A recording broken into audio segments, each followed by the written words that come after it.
हमशाक अपना लीजिए, लेकिन उससे पहले इस्लामी तालीम दीजिए ताकि उसकी नौकरी दिल्ली में हो जाए, केरला में हो जाए, तो अपनी नौकरी का भी ख्याल हो और माँ बाप के बुढ़ापे का भी ख्याल हो। बेशक, बहुत उम्दा, माशाअल्लाह माशाअल्लाह। लेकिन इसका ख्याल करेंगे तब ना है। हमारे मदरसों में 10 साल का बच्चा, 12 साल का बच्चा हाफिज बनता है कि नहीं? 15 साल के बच्चे हाफिज बन जाते। हाफिज बना लेते तो आप समझते कि चलो अब यहीं से रोजी रोटी चालू। आप निकालिए उसे मदरसा से और डालिए उसे स्कूल में, पढ़ाइए उसे इंटर, कराइए उसे बीएड, पढ़ाइए उसे डॉक्टरी। एक तरफ हाफिज भी बनाइए, दूसरी तरफ उसे डॉक्टर। बेशक, बहुत इनकलाब आएगा साहब। इन उलमा, ये उलमाए कराम हमें नवाज रहे हैं और सराह रहे हैं, तो 2-4 तकरीर मेरी खत्म हो गई। आपको एक बात बुरी लगेगी, बहाउद्दीनपुर में कितना घर मुसलमान है जरा बताओ, बताइए। 1-2 बजे के सो रहा है। आपको ऐसा हंस रहे जैसे आधार कार्ड पे हंस रहे। क्या बात, कितने घर हैं? अच्छा एक बात बताइए, 3-4 गांव के लोग यहाँ आए होंगे, ईमानदारी से बताना कितने बेटियों की नौकरी हुई आपकी बेटियों की? बताओ, हुई कि नहीं? नहीं। पढ़ाया कितना? इंटर। पढ़ाया कितना? बीए। पढ़ाया कि नहीं? नौकरी नहीं हुई। अब जरा अपने माथे पर जोर दीजिए, आप क्यों वो काम करेंगे हम? जहां से मेरी बेटी अगर इंटर पढ़े और बीएड पढ़े और नौकरी नहीं हो, स्कूल ने आपको क्या दिया है? दुपट्टा हटा दिया।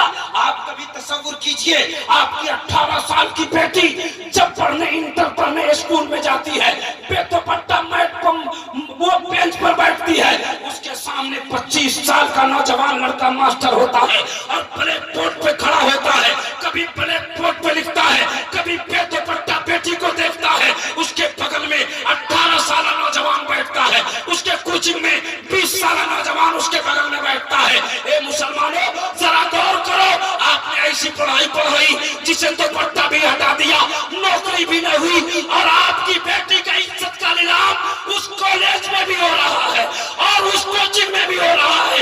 ए मुसलमानों, इस तरफ बच्चा बैठा है, इस तरफ लड़के बैठे हैं, सामने 25 साल का मास्टर बार बार तुम्हारी बेटी को घूर के देता है। जब तुम्हारी बेटी इस दरिंदों के बीच में मजबूर हो जाती है, जब मजबूर हो जाती है, गलत कदम उठाती है और उस जगह से इज्जतों का जनाजा निकल जाता है और आप जो है आप परेशान होने लगते हो। ए मुसलमानों, मैदान कयामत में उस बेटी से रब पूछेगा कि तुमने गलती क्यों की, तुमने गुनाह क्यों किया।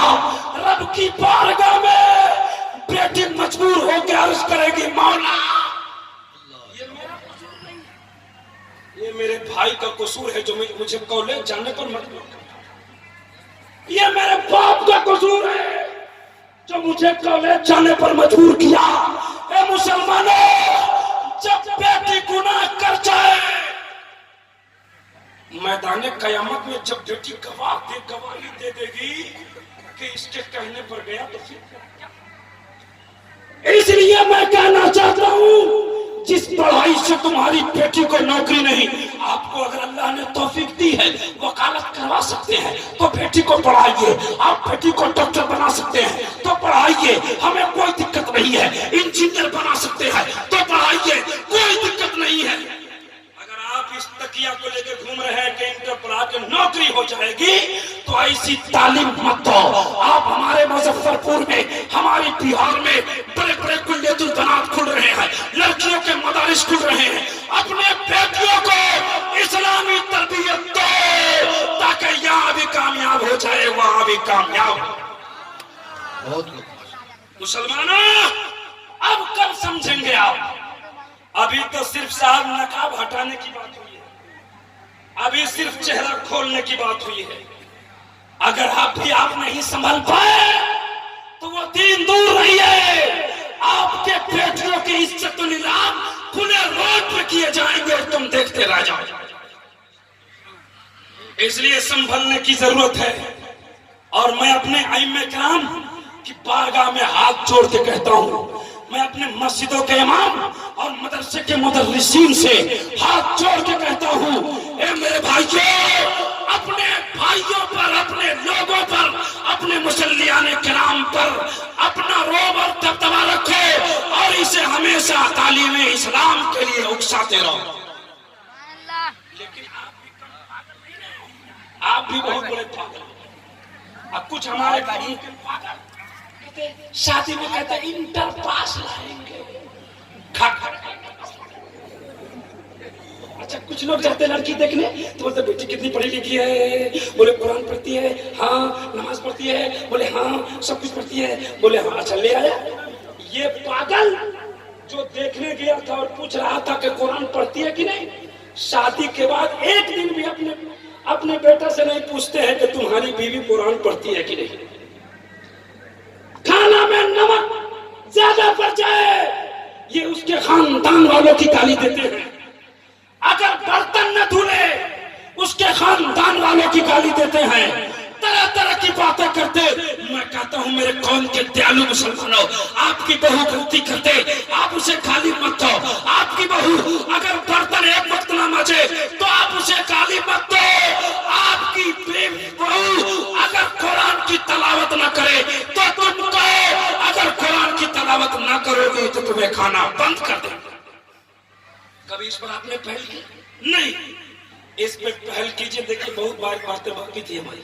संस्कृत का मतलब सुना रहा था, बात दूसरी तरफ हो गई। 12-13 साल स्टेज पे हो गए।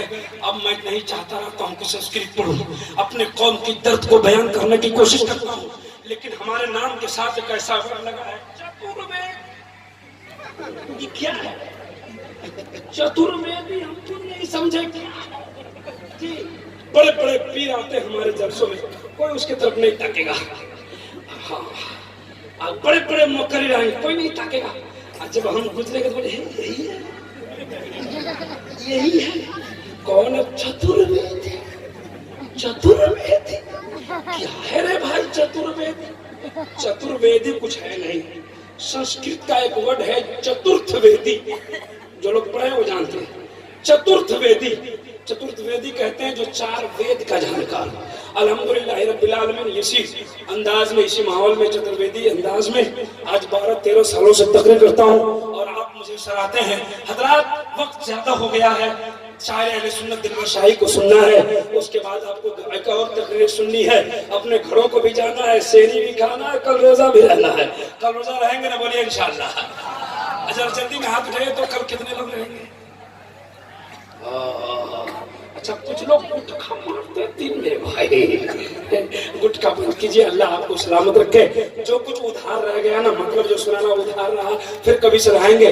जो कुछ सुनाया अल्लाह ताला इसे पर हमको और आपको चलने की तौफीक अता फरमाए, अमल करने की तौफीक अता फरमाए। सब लोग मेरे साथ पढ़िए अस्तगफिरुल्लाह।